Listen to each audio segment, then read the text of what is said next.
Glória a Deus. Eu cumprimento os irmãos com a paz do Senhor. Deus abençoe os irmãos que estão nos acompanhando aí pela live. Vamos abrir as nossas Bíblias no livro de Salmos, capítulo de número 13. Livro de Salmos, capítulo de número 13. Nós vamos ler somente um versículo. E esse versículo que leremos é o versículo de número 5. Livro de Salmos, Salmos, capítulo de número 13. Número 13. O verso de número 5, que diz assim. Eu estou usando a ARA, Almeida Revista Atualizada. No tocante a mim, confio na tua graça, regozije-se o meu coração na tua salvação. No tocante a mim, confio na tua graça, regozije-se o meu coração na tua salvação. Os irmãos presentes podem assentar-se. É bom estar aqui com os irmãos outra vez, em mais uma oportunidade de meditarmos em um texto bíblico, em uma porção do Evangelho. Deus abençoe a liderança dessa igreja, aos pastores que estão à frente. Deus abençoe Tiago, que nos convidou. E eu tenho um afeto muito especial pelo Tiago. Tiago é uma pessoa que valoriza muito aquilo que Deus nos deu, nosso ministério, né?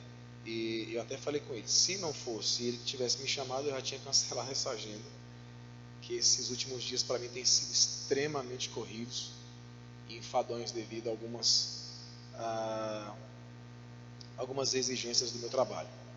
Então, Deus abençoe a sua vida em nome de Jesus. Deus abençoe a vida dos meus amigos particulares, Wanda Estelina, que me acompanham, que vieram lá de Alto Horizonte. Deus abençoe essa família em nome de Jesus. A minha esposa também que me acompanha. Querido, foi proposto a nós falarmos sobre a graça. E dentre as muitas possibilidades, eu acredito que todo mundo aqui já ouviu falar muito sobre graça. Eu desejei pegar uma área da graça que é menos comentada. Então, nós vamos falar hoje sobre a graça antes da graça. Como assim? A graça antes da dispensação da graça. Isso é uma coisa que a Assembleano gosta muito, que é o sistema dispensacionalista, e a gente vai falar um pouco sobre isso hoje. Graça antes da graça. A graça é um daqueles termos que transcendem a etimologia. A graça a gente não aprende por observação do significado. Ela vai para além da etimologia. Se eu perguntar para todo mundo aqui essa noite o que é graça, alguém vai levantar e vai dizer: graça é um favor imerecido. E dentro da minha concepção, essa definição, ela empobrece o que de fato a graça é e de fato o que a graça faz. Então, dentro de tudo que eu pesquisei e observei até hoje, não existe uma definição exata do que é graça. A graça de Deus, ela é indefinível. Não dá para a gente defini-la com uma palavra ou com frases. A graça é muito mais sentido que definição. Por exemplo, quando eu falo que graça é somente um favor imerecido, isso reduz em muito a grandeza da graça. Eu não gosto muito de trabalhar com figuras, mas vou trabalhar com um exemplo que Charles Spurgeon deu, também a A.W. Pink, e eu achei válido. Favor imerecido. O que é um favor imerecido? Você anda na rua, uma pessoa em situação de rua, vulgarmente chamada de mendigo, te aborda e ele pede uma esmola. Você concede um dinheiro a essa pessoa. Isso é um favor imerecido. Ele não tem mérito em receber, ele não fez nada para receber, ele está recebendo aquilo que a sua bondade lhe deu. Isso é um favor imerecido. E graça não é isso. Para a gente entender dentro dessa mesma estrutura o que é graça, uma pessoa em situação de rua te aborda, ela pede-lhe alguma coisa, você abre uma bolsa e começa a separar uma quantia para dar a essa pessoa. Ele percebe que você tem muito mais do que está disposto a dar. Essa pessoa, esse cidadão em situação de rua, ele vai tentar roubar a sua bolsa, e você sabe que tem muito, não quer perder, e entra em luta corporal. essa pessoa é mais forte do que você e ela vai te machucar, ela vai te espancar e vai te roubar. Dias depois você está na sua casa, sentado com a sua família, em um banquete, em uma ocasião especial, e alguém bate na porta. Você abre a porta e, para sua surpresa, tem um homem em situação de rua, com um odor muito característico, desagradável, cabelos desgrenhados, barba sem aparar, roupa extremamente maltrapilha, esfarrapada, e você, olhando para aquela figura que está diante de você, percebe que ele tem um adereço, é uma bolsa, e você sabe que é a sua bolsa. Um estalo na sua mente, você lembra quem é, recupera as expressões da fisionomia na sua mente, e você lembra quem é. É a mesma pessoa que te roubou, que te assaltou. Se você entra em casa e chama a polícia, o que você fez? Justiça. Você deu a ele o que ele merecia. Isso é justiça, não é graça. Se você simplesmente diz: olha, eu te conheço, você me roubou, mas eu sei que o sistema prisional não vai te recuperar, pode ir embora. O que é isso? É graça? Não, isso é compaixão. É você liberar alguém que te deve, é você perdoar uma dívida. O que é graça então? Sabe o que é graça? É você reconhecer, é você saber que foi a pessoa que te assaltou, está num banquete especial com a sua família, e você convida ele a entrar. Você vai aos seus convidados, à sua família, e diz: gente, ninguém come, vamos receber um convidado especial. Você vai dar um banho naquele homem, vai cortar o seu cabelo, aparar a sua barba, e vai lhe convidar a sentar no local mais importante da mesa. Isso é graça. Não é somente um favor imerecido, é dar a alguém muito mais do que ele jamais mereceu na vida. Graça não é libertação, graça não é só perdão. Porque se graça fosse só libertação, o que adiantaria? Deus me libertaria do pecado hoje, e eu me tornaria um escravo novamente amanhã. Se graça fosse somente perdão, o que adiantaria? Deus me perdoaria hoje, e amanhã eu estaria como um devedor novamente, debaixo do juízo do pecado. Graça é muito mais do que isso. A graça nada mais é do que transformar inimigos em filhos e herdeiros daquilo que o dono, o Senhor, é um possuidor. Isso é graça. Todos nós aqui um dia já fomos inimigos de Deus, escravizados pelo pecado, e tem gente me ouvindo através dessa live, tem gente aqui me ouvindo que já até blasfemou, já até falou que não devia, odiava crente, odiava o evangelho, mas foi tocado pela graça, e você que era inimigo foi transformado em filho e hoje é participante da herança de Deus na terra e também na vida eterna. Isso é graça. Agora, o que é interessante é que nós pentecostais, nós gostamos muito do dispensacionalismo. Eu também gosto, não estou falando nada contra.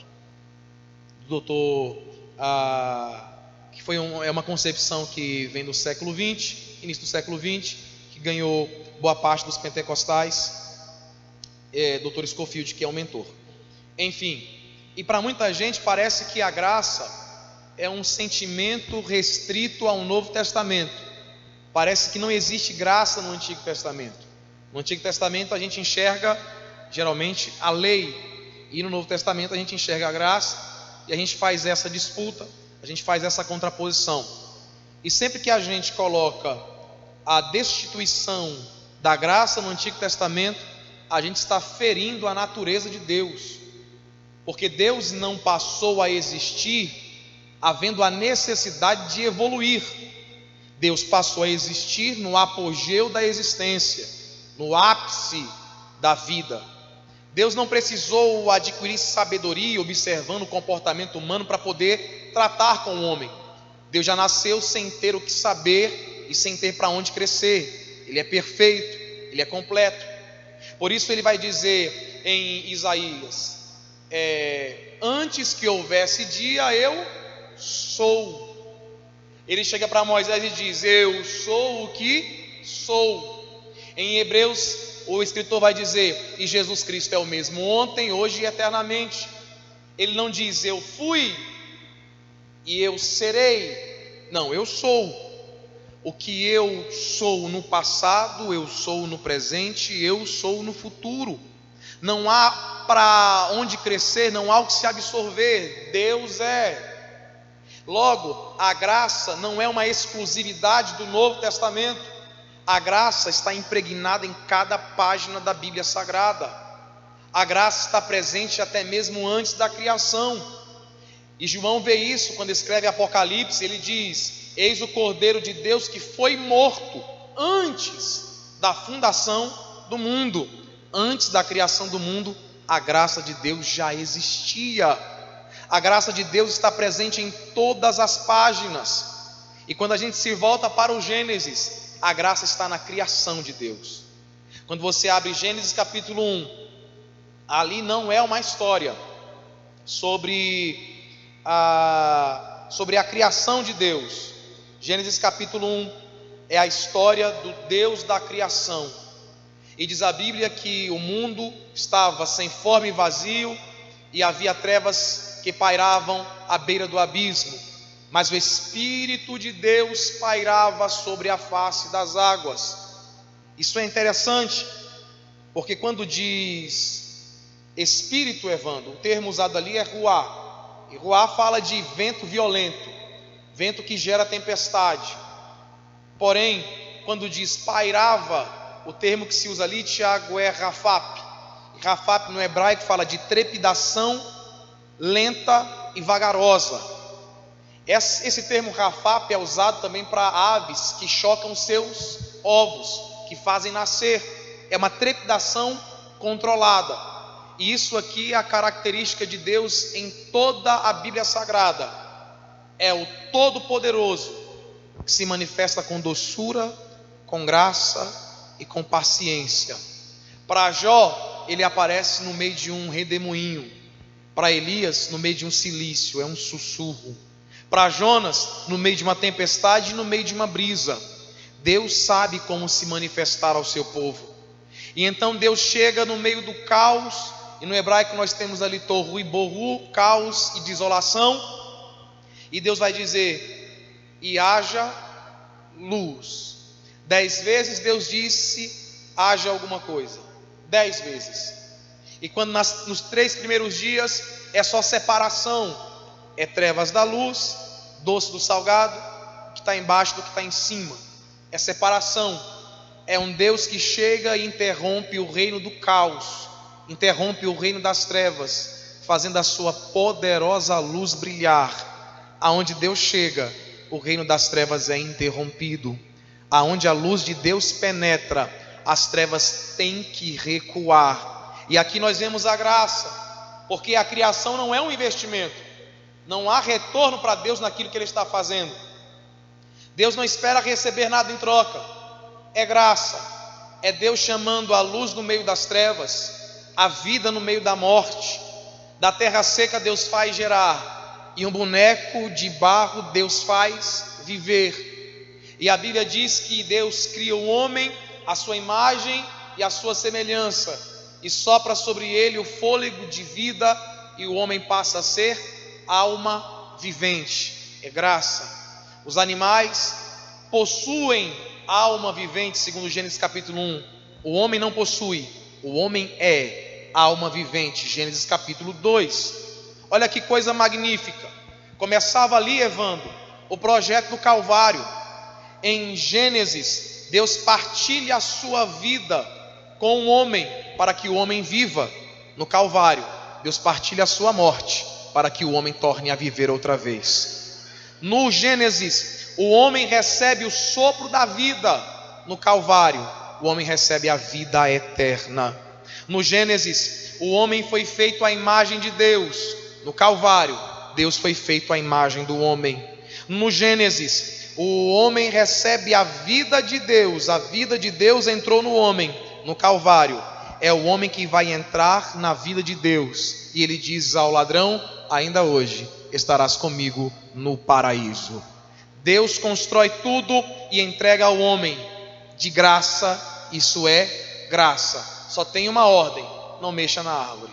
Na árvore do conhecimento do bem e do mal. Pegue em tudo, toque em tudo. Eu criei, você dá o nome. você se relaciona, use tudo para você, só não mexa na árvore do conhecimento do bem e do mal. E o que o homem vai fazer? Vai tocar naquilo que era proibido. Aí Deus vai expulsar o homem, vai lançar o homem para fora, é consequência do seu pecado. Aqui a gente olha e diz, é juízo, e dentro do juízo de Deus existe a graça, mais uma vez se manifesta.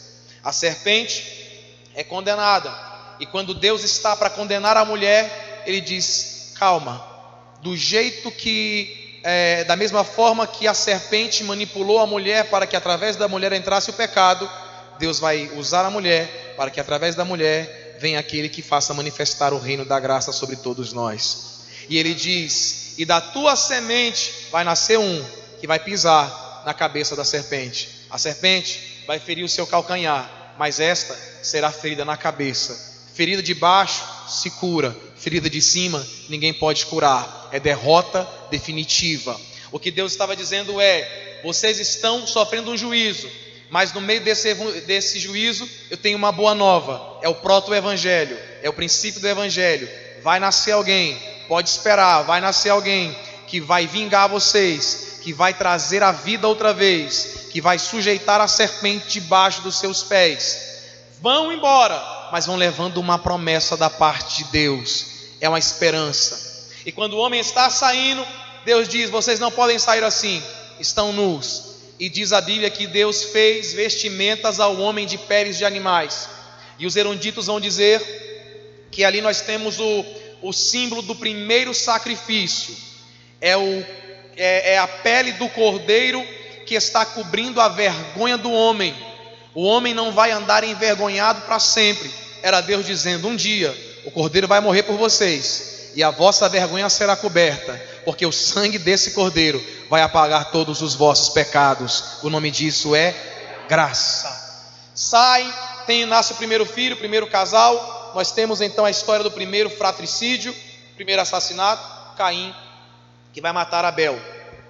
É um culto, Abel oferece uma oferta melhor do que Caim. Nós temos ali uma figura do que Deus espera de adoração, né? Caim oferta daquilo que ele tem, mas Abel vai ofertar do melhor que ele possui. E tem muitas implicações que hoje eu não quero lidar, eu quero lidar somente com o texto da graça.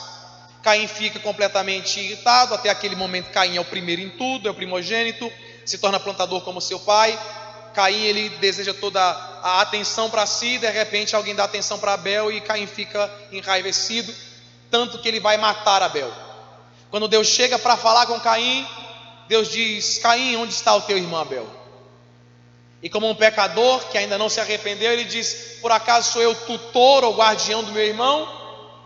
Todo pecador é arrogante, acha que não precisa de Deus e acha que aquilo que ele fez jamais será descoberto. E Deus diz, olha, o sangue do teu irmão clama desde o ventre da terra e clama por justiça. Aí Deus começa a penalizar Caim. Serás fugitivo, serás errante. E Caim vai se arrepender. E Caim diz, maior é o meu pecado e maior é o meu castigo do que eu possa suportar. Quem me achar vai me matar. E aqui a gente vê a graça entrando em ação. O Deus que estava punindo, o Deus que estava castigando, o Deus que estava corrigindo Caim, vai dizer, opa, tem sinal de arrependimento. Meu juízo se transforma em graça.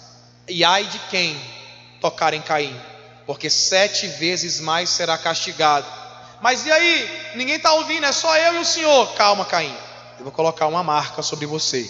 E quem vê essa marca, jamais vai te tocar, jamais vai poder te matar, porque você está marcado com a marca de Deus. Um rabino vai dizer que essa marca era o Deus colocando o seu próprio nome na testa de Caim. Lógico que não merece tanta credibilidade, é só uma crendice dos judeus. Era como se o nome de Deus estivesse sobre Caim e ninguém tivesse coragem de tocá-lo. O nome disso é graça. Imagine sobre a igreja, porque naquele dia o sangue de Abel clamava por justiça, mas nós já não estamos mais sobre o clamor do sangue de Abel. Hoje nós estamos debaixo do clamor do sangue de Jesus. E o sangue de Jesus não clama por justiça, o sangue de Jesus clama por graça e clama por misericórdia. Todos nós éramos dignos de sermos punidos com a morte como Caim. Ninguém aqui é melhor do que Caim. Todos nós dignos de morrer, mas Ele nos cobriu com o seu sinal, o sangue do Cordeiro, e nós estamos guardados debaixo das suas poderosas asas. Isso é graça. Nós temos graça na escolha de Israel, graça na escolha de Abraão, graça na escolha de Isaac. Nós vemos a graça de Deus operando na vida de Jacó, graça na escolha de Davi. Todo o Antigo Testamento está impregnado pela graça de Deus. Mas existem dois fatos que eu quero ressaltar para a gente concluir. A graça de Deus no livro de Jonas, quando Deus vai condenar uma civilização de mais de 600 mil pessoas, que estão debaixo do juízo, debaixo da punição de Deus por causa dos seus pecados, através de um pregador, de uma mensagem de 6 palavras, a graça de Deus vai operar e vai mudar a história de toda uma nação. Eles estavam marcados pelos juízos, condenados à morte, mas a graça de Deus os encontrou e deu-lhes vida, e lhe deu uma nova oportunidade de continuar vivo. Isso é graça. Agora, para mim, o exemplo mais emblemático de graça que nós temos no Antigo Testamento é a história de Oséias, melhor dizendo, a história de Gomer, a mulher que foi tomada como esposa por Oséias. A Bíblia diz que Deus chama Oséias e diz: Oséias, toma para ti uma mulher de prostituição. E é literal, não é uma novela, não é uma ação simbólica, foi literal. E por que é que Deus pede para Oséias fazer isso? Porque Oséias foi o homem que sentiu na pele aquilo que Deus sentia no seu próprio coração.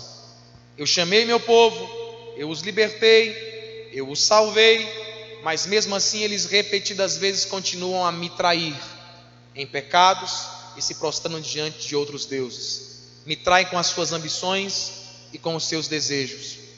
Toma uma mulher de prostituição. Oséias toma Gomer, filha de Diblaim, e ele vai dar uma vida para ela. Ele vai dar honra, vai dar um lar, vai dar uma família, ele vai dar uma casa para ela. Ele vai ter um filho com ela, seu nome de Jezreel, é o primeiro filho. Nasce um segundo filho, mas já não é filho de Oséias, é filho de adultério. As pessoas que estavam próximas a Oséias, a Bíblia até chama de amigos de Oséias, tomam-lhe, fazem um filho, e o nome da criança que nasce é Loruama, não é minha filha.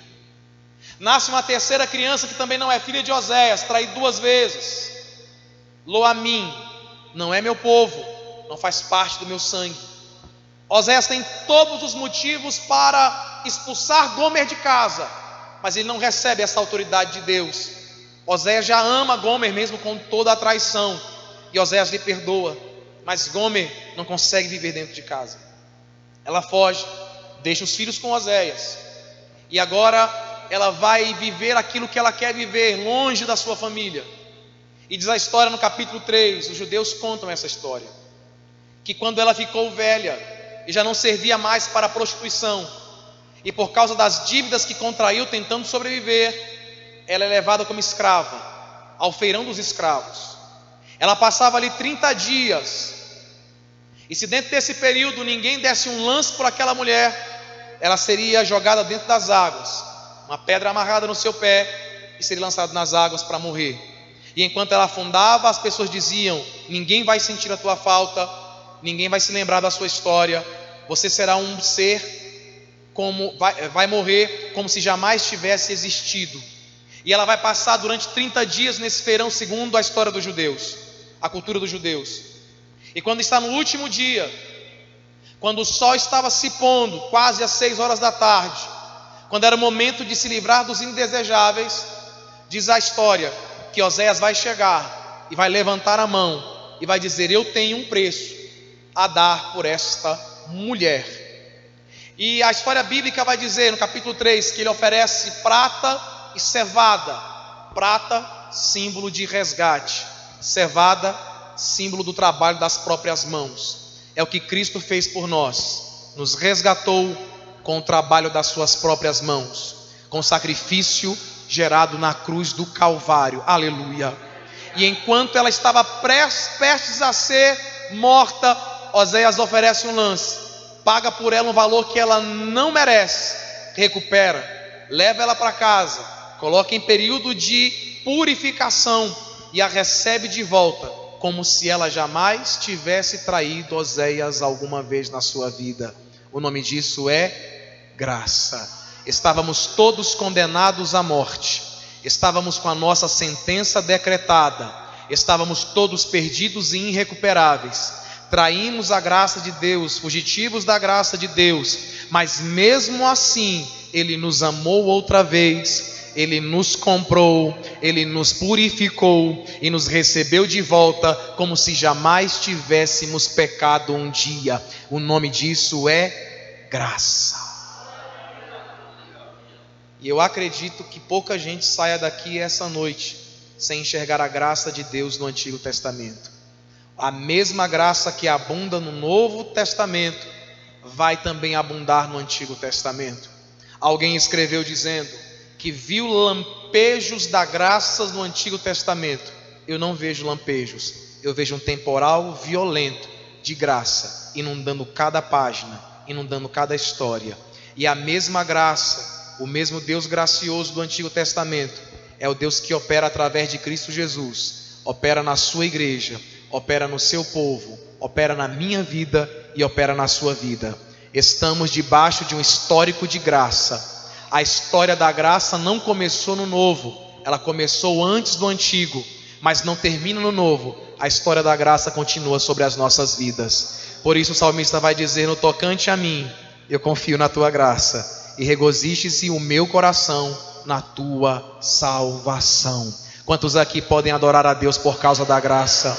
Quantos aqui acreditam que a graça de Deus ainda está operando sobre as nossas vidas? E a graça que está sobre nós vai alcançar as nossas famílias, vai alcançar os nossos amigos. A graça de Deus não desiste, a graça de Deus não recua, a graça de Deus não enfraquece. A graça de Deus está em atividade plena. A graça de Deus está salvando, a graça de Deus está restaurando, a graça de Deus está reavivando, a graça de Deus está levantando, a graça de Deus está ressuscitando, a graça de Deus está agindo. Quem acredita na graça? Eu vou insistir. Cadê aqueles que podem levantar a mão e adorar pela graça de Deus? Fecha os teus olhos, vamos orar. Pai, nós estamos diante da Tua palavra, que nos revela o tamanho da Tua graça. E é um tamanho que a gente não pode medir, é um tamanho que a gente não pode mensurar, é um tamanho que a gente não pode avaliar. Nós estamos aqui, ó Pai querido, e diante desse texto a gente se sente cada vez menor, a gente se sente cada vez mais pecador, a gente se sente cada vez mais traidor, a gente se sente cada vez mais distante, porque a Tua graça é grande demais, e nós não temos a menor condição de retribuir na mesma proporção que a Tua graça nos alcança. Mas mesmo assim, nós estamos aqui para Te agradecer, porque a Tua graça nos tocou, porque a Tua graça nos encontrou, porque a Tua graça nos salvou, porque a Tua graça nos recuperou e nos regenerou. Essa noite nós saímos daqui, ó Pai, sem nenhum desejo de pedir. Nós saímos daqui essa noite para sermos gratos, porque a Tua graça tem operado sobre as nossas vidas. Em nome de Jesus, esta é a nossa oração essa noite. E a todos. Amém.